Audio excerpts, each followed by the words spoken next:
மயிலாப்பூர் நிதி நிறுவன மோசடி தொடர்பாக நிதி நிறுவன உரிமையாளர் தேவநாதன் வீடு உள்ளிட்ட இடங்களில் சோதனை. 10க்கும் மேற்பட்ட இடங்களில் சோதனை நடத்தும் பொருளாதார குற்றத்தடுப்பு பிரிவு காவலர்கள்.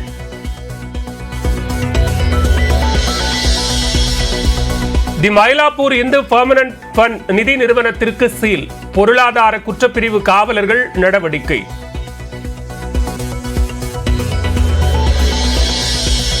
கலைஞர் நூற்றாண்டு நினைவு நாணயத்தை இன்று சென்னையில் வெளியிடுகிறார் பாதுகாப்புத்துறை அமைச்சர் ராஜ்நாத் சிங். மெரினாவில் உள்ள கருணாநிதி நினைவிடத்திலும் மரியாதை செலுத்த திட்டம்.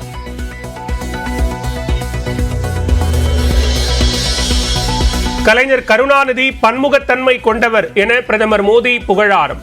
தமிழ் மொழி கலாச்சாரத்தை வளர்க்க கருணாநிதி மேற்கொண்ட முயற்சிகள் இன்றும் மக்களால் நினைவு கூறப்படுவதாகவும் முதலமைச்சர் மு க ஸ்டாலினுக்கு கடிதம். பிரதமர் நரேந்திர மோடியின் வாழ்த்திற்கு நன்றி தெரிவித்த முதலமைச்சர் மு க ஸ்டாலின் நாணய வெளியீட்டு விழாவிற்கு அளித்த ஆதரவிற்கு நன்றி எனவும் எக்ஸ் பக்கத்தில் பதிவு.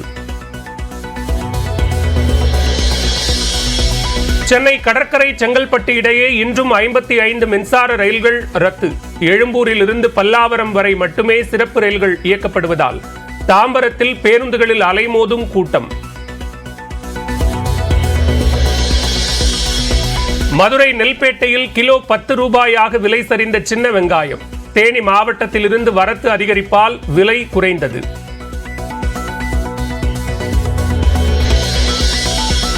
சென்னையை கொண்டாடும் விதமாக நியூஸ் 18 மற்றும் அண்ணா நூற்றாண்டு நூலகம் இணைந்து நடத்தும் போட்டிகள்.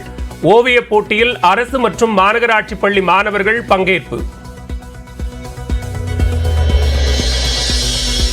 குற்றால சாரல் விழாவில் களை கட்டிய ஆனழகன் போட்டி. 100க்கும் மேற்பட்டோர் பங்கேற்பு.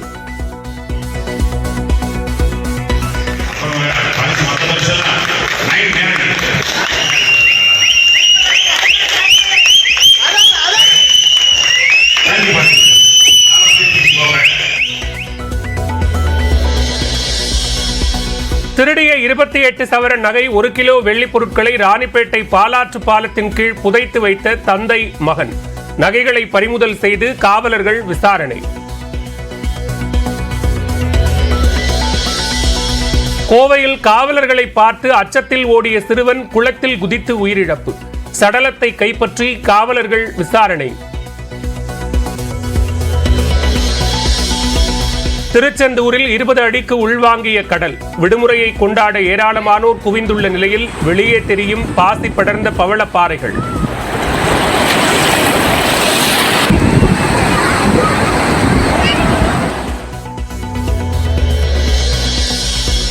திருப்பூர் மாவட்டம் பெருமாநல்லூரில் உரிய ஆவணங்கள் இன்றி தங்கியிருந்த வங்கதேசத்தைச் சேர்ந்த 3 போலி ஆதார் அட்டையும் வைத்திருந்த நிலையில் கைது செய்து விசாரணை.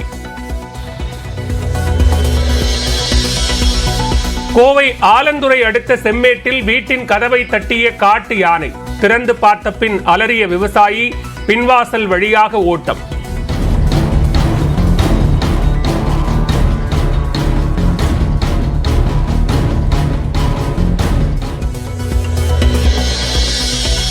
கொல்கத்தாவில் பயிற்சி மருத்துவர் பாலியல் வன்கொடுமை செய்யப்பட்டு கொல்லப்பட்ட விவகாரம். ஆர்ஜே கர் மருத்துவமனையின் முன்னாள் முதல்வரிடம் 3ஆம் நாளாக விசாரணை.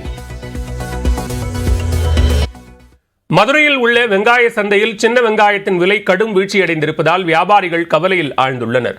மதுரை மாவட்டம் நெல்பேட்டை பகுதியில் அமைந்துள்ள வெங்காய சந்தைக்கு தேனி, ஆண்டிப்பட்டி, தாராபுரம், நாமக்கல், ராசிபுரம் உள்ளிட்ட பகுதிகளில் இருந்து சின்ன வெங்காயம் விற்பனைக்கு கொண்டு வரப்படுகிறது. தற்போது சின்ன வெங்காயத்தின் வரத்து அதிகரித்திருப்பதால் விலை கணிசமாக குறைந்துள்ளது. குறிப்பாக சின்ன வெங்காயம் 1 கிலோ 10 முதல் 20 ரூபாய்க்கு விற்பனை செய்யப்படுகிறது. கடந்த சில வாரங்களாக சின்ன வெங்காயம் 1 கிலோ 35 ரூபாய் முதல் 50 ரூபாய் வரை விற்பனை செய்யப்பட்டது. இந்நிலையில் சின்ன வெங்காயத்தின் விலை கடும் சரிவை சந்தித்துள்ளதால் வியாபாரிகள் கவலையடைந்துள்ளனர். இதேபோன்று பெரிய வெங்காயம் கிலோ 40 ரூபாய்க்கு விற்பனை செய்யப்படுகிறது. அடுத்த சில வாரங்களுக்கு சின்ன வெங்காயத்தின் விலை குறைவாகவே இருக்கும் என்று வியாபாரிகள் தெரிவித்தனர்.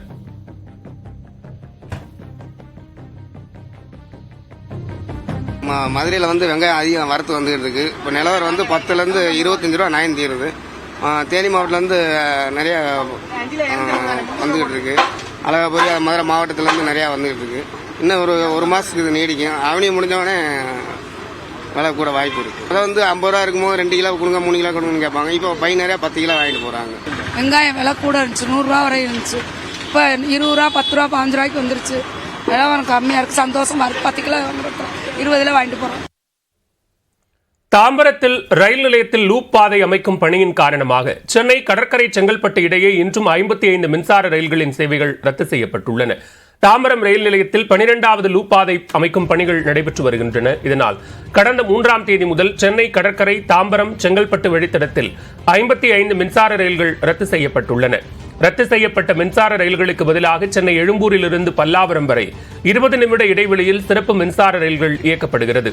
சென்னை கடற்கரையிலிருந்து பல்லாவரத்துக்கு இரவு 11:59 மணிக்கும், மறுமார்க்கமாக பல்லாவரத்திலிருந்து சென்னை கடற்கரைக்கு இரவு 12:45 மணிக்கும் கடைசி சிறப்பு மின்சார ரயில் இயக்கப்பட்டு வருகிறது. இதேபோன்று செங்கல்பட்டு கூடுவாஞ்சேரி இடையிலும் சிறப்பு மின்சார ரயில்கள் இயக்கப்பட்டு வருகின்றன.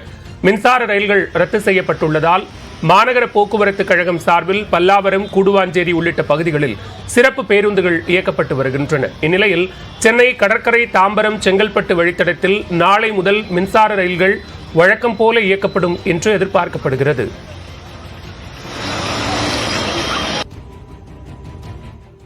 மறைந்த முன்னாள் முதலமைச்சர் மு கருணாநிதியின் உருவம் பொறித்த 100 ரூபாய் நாணயத்தை மத்திய அமைச்சர் ராஜ்நாத் சிங் இன்று வெளியிடுகிறார். மறைந்த திமுக தலைவரும் முன்னாள் முதலமைச்சருமான மு கருணாநிதியின் 100ஆண்டு நிறைவையொட்டி அவரது உருவம் பொறித்த 100 ரூபாய் நாணயத்தை மத்திய அரசு வெளியிட உள்ளது. இந்த நாணயத்தின் வெளியீட்டு விழா சென்னை கலைவாணர் அரங்கத்தில் இன்று மாலை 7 மணி அளவில் நடைபெற உள்ளது. விழாவில் மத்திய பாதுகாப்புத்துறை அமைச்சர் ராஜ்நாத் சிங் கலந்து கொண்டு கருணாநிதியின் 100ஆண்டு நினைவு நாணயத்தை வெளியிடுகிறார். முன்னதாக மெரினாவில் உள்ள கருணாநிதி நினைவிடத்திற்கு சென்று ராஜ்நாத் சிங் மரியாதை செலுத்த உள்ளார். முதலமைச்சர் மு க ஸ்டாலின் தலைமையில் நடைபெறும் இந்த விழாவில் அமைச்சர்கள், அரசியல் கட்சிகளின் தலைவர்கள் மற்றும் முக்கிய பிரமுகர்கள் கலந்து கொள்ள உள்ளனர்.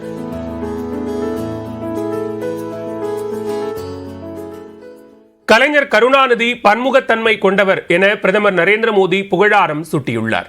கருணாநிதியின் 100ஆண்டு நினைவு நாணய வெளியீட்டு விழாவுக்கு வாழ்த்து தெரிவித்து தமிழ்நாடு முதலமைச்சர் மு க ஸ்டாலினுக்கு பிரதமர் நரேந்திர மோடி கடிதம் ஒன்றை எழுதியுள்ளார். அதில் இந்தியாவின் புகழ்மிக்க மகன்களில் ஒருவரான கலைஞர் கருணாநிதியின் 100ஆண்டு நினைவு நாணயம் வெளியிடுவது மிகவும் முக்கியத்துவம் வாய்ந்த நிகழ்ச்சி என்று குறிப்பிட்டுள்ளார். இந்திய அரசியல், இலக்கியம், சமூகம் ஆகியவற்றில் உயர்ந்து நிற்கும் ஆளுமை கலைஞர் கருணாநிதி என்று புகழாரம் சூட்டியுள்ள மோடி, தமிழ்நாட்டின் முன்னேற்றத்திற்கு மட்டுமின்றி இந்தியாவின் வளர்ச்சிக்கும் கருணாநிதி எப்போதும் ஆக்கப்பூர்வமாக இருந்ததாகவும் தெரிவித்துள்ளார். தமிழ் மொழி கலாச்சாரத்தை வளர்க்க பன்முக திறமை கொண்ட கலைஞர் கருணாநிதி மேற்கொண்ட முயற்சிகள் இன்றும் மக்களால் நினைவு கூறப்படுவதாகவும் அவர் குறிப்பிட்டுள்ளார். கலைஞர் கருணாநிதிக்கு 100ஆண்டு நினைவு நாணயம் வெளியிடுவது அவரது நினைவுகளுக்கு அளிக்கப்படும் கௌரவம் என்றும், இந்த நாணயம் கருணாநிதியின் மரபு மற்றும் அவரது பணியை நினைவு கூறும் என்றும் பிரதமர் மோடி தெரிவித்துள்ளார். இந்த சிறப்புமிக்க தருணத்தில் கலைஞர் கருணாநிதிக்கு தனது இதயபூர்வமான மரியாதையை செலுத்துவதாகவும் பிரதமர் மோடி தனது கடிதத்தில் குறிப்பிட்டுள்ளார். கருணாநிதியின் 100ஆண்டு நினைவு நாணய வெளியீட்டு விழாவிற்கு வாழ்த்து தெரிவித்த பிரதமர் மோடிக்கு தமிழ்நாடு முதலமைச்சர் மு க ஸ்டாலின் நன்றி தெரிவித்துள்ளார். பிரதமர் மோடி எழுதிய கடிதத்தை தனது எக்ஸ் பக்கத்தில் பகிர்ந்துள்ள மு க ஸ்டாலின், தங்களது வாழ்த்துக்கும் கலைஞர் கருணாநிதியின் நாணய வெளியீட்டு விழா வெற்றியடைவதற்கான தங்களது ஆதரவுக்கும் இதயபூர்வமான நன்றியை தெரிவித்துக் கொள்வதாக குறிப்பிட்டுள்ளார்.